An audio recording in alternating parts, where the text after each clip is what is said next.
everyone. My name is Sarah Challis, and I'm going to be talking a little bit about my cultural background. Just to preface, I am Dutch and Indonesian, and I find myself having a blend of the Dutch and the Indonesian cultures, especially in communication style. Um, the Dutch are very direct, very concise. Um, and they're very straightforward as well. They're also very open and they're very honest in communication as well. But Indonesian people are known to be more polite. They have a more of a desire to please just because they're more of a collectivist group, whereas Dutch people have more individualistic mindset. They also have a respect for elders that they reflect in their verbal communication as well. But non-verbally, Dutch people like to maintain eye contact. They also value personal space. And they don't like to show emotion, because they think emotion is weak. So they like to present themselves to not, having specific emotions. But on the other side, Indonesian people are very friendly. They're very open, welcoming. Um, and like I said, they are very collectivist. So they desire to avoid confrontation as much as they can. But I think for me personally, I have kind of a blend of both of these cultures.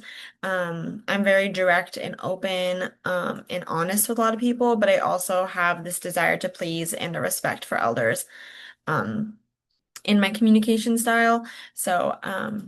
Yeah, it's just a mix of both, as far as communication goes. So aspects of my culture that do make me proud, there are some aspects that do make me, yeah, proud. And the first being the family first mentality. In Dutch and Indonesian cultures, they prioritize family and they honor their elders as well. So this mentality creates a really strong family unit, tight-knit support, and just being there for one another. The second aspect is just that hard work ethic. That ethic stems toward um, the Dutch individualistic mentality, and they strive for success based on whatever their goals are. And personally, my family was raised to work hard and to not take handouts from other people, which instilled a drive for success, and to even honor elders, in that success. The third aspect is hospitality. My family is notorious for being hospitable, which comes, I think, from the Dutch Indo culture, of just being warm and welcoming to guests. And this also strengthens social bonds, and creates a really strong community. The fourth aspect being the cuisine. The Dutch Indonesian culture mixes Asian flavors with European staples. Our family passes a lot of recipes down from different generations and just really brings it back a lot of memories from childhood. And the last aspect being resiliency, particularly in Indonesian culture. This culture has developed a resiliency, in the face of tribulation. Specifically, my family has overcome a lot of persecution and oppression. Even coming to America, my family made sure to instill that resiliency mentality, in us. But some aspects of my culture that do need to be improved. The first one being racial pride. This stems more from the Dutch culture. If you've ever heard the term, if you ain't Dutch, you ain't much, kind of speaks for itself. Dutch culture all prides itself on its kind of all or nothing attitude, which is can be harmful for other different cultures to make them feel a little inferior just because, yeah, if you're not Dutch, you're not much, it's all or nothing. The second aspect is its history of oppression. So when Indonesia gained independence from the Dutch in the 1940s, my family was actually treated poorly, just because they had darker skin than others. And my dad used to even tell me stories of when they did move to Holland after the Indonesians became independent. The Dutch kids would chase him home from school just because he had darker skin. And so ultimately, my family left Holland and moved to America to seek freedom from this type of oppression. And lastly, the Dutch can hold a judgmental attitude, just because of their blunt and concise communication with their ribbons of racial pride. The Dutch culture can seem very judgmental, and I think that comes from their drive of success and individualistic mindset. So some stereotypes toward the Dutch culture specifically. The first stereotype is that they're financially cheap. Dutch people are known to be really frugal. They don't like to spend money just because they want to avoid any debt, and they don't want to have extravagant purchases. things like that. And then another stereotype is they're known for being very stubborn. This could be just because of their individualistic and self-reliant attitudes, which can be perceived as stubbornness from cultures who are a little bit more collectivistic. And another stereotype is just being blunt. The Dutch are very direct in communication, like I mentioned earlier, which can be perceived as being rude as well. And then lastly, Dutch people are seen as very informal people and laid back. They focus on equality and friendliness, and their language is very informal, even in professional settings. There are also some stereotypes within the Dutch culture. One of the stereotypes is their financial practicality. They actually value practical purchases rather than extravagant ones, and they kind of pride themselves in financial responsibility. Another stereotype is their definition of success. The Dutch are very do-it-yourself, and they don't want handouts. So they want to work for things that they have.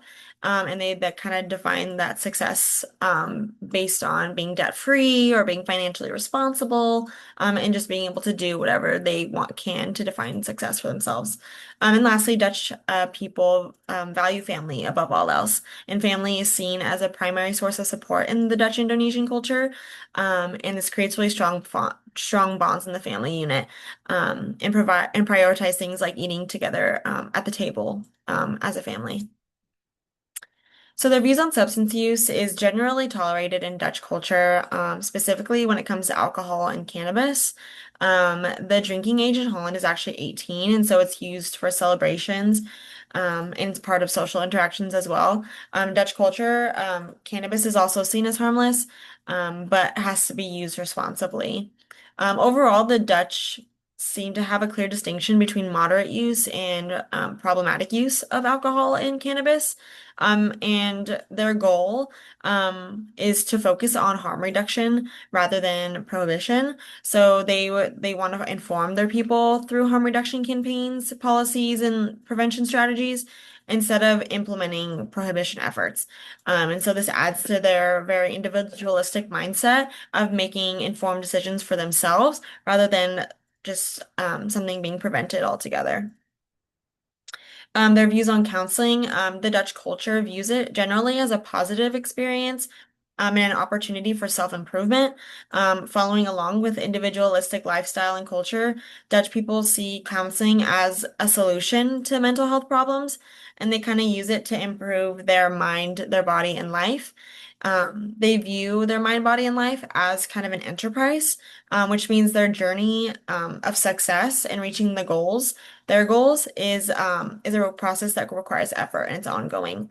And additionally, they view counseling and mental health challenges as justification for failures in life, which results in a desire for kind of direct solutions and practical solutions, rather than getting to the root of the issue.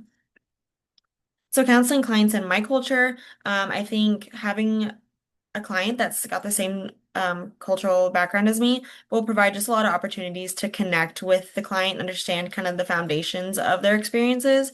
I think I'll be really good of understanding Dutch cultural norms, like the straightforward communication, honesty, and individualistic mindset, and even adding a level of empathy and connection with these type of clients.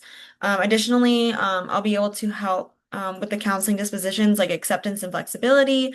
By practicing acceptance, I'll be able to provide a non-judgmental and open space for effective communication between the clients, and flexibility disposition will allow me for a more egalitarian approach, which coincides with the culture, and help with effective collaboration, and having an open mind and creating solutions to the problems. And practicing cultural humility and self-awareness will also allow me to be open with my clients and with their unique experiences. Counseling clients from other cultures, I'll have be open and curious about a client's culture, will allow me to learn more about where they come from, and provide the tools with being culturally competent care. The disposition of patients will help me to respect my clients while being flexible in treatment and providing with an opportunity for exploration, and reflection. I'll be able to also practice acceptance by embracing clients for who they are, and providing a non-judgmental space for them to share openly and honestly. And lastly, I'll be able to learn different communication styles from different cultures, and provide cultural sensitivity, with those who are less direct in communication, than my own as well. And these are my references.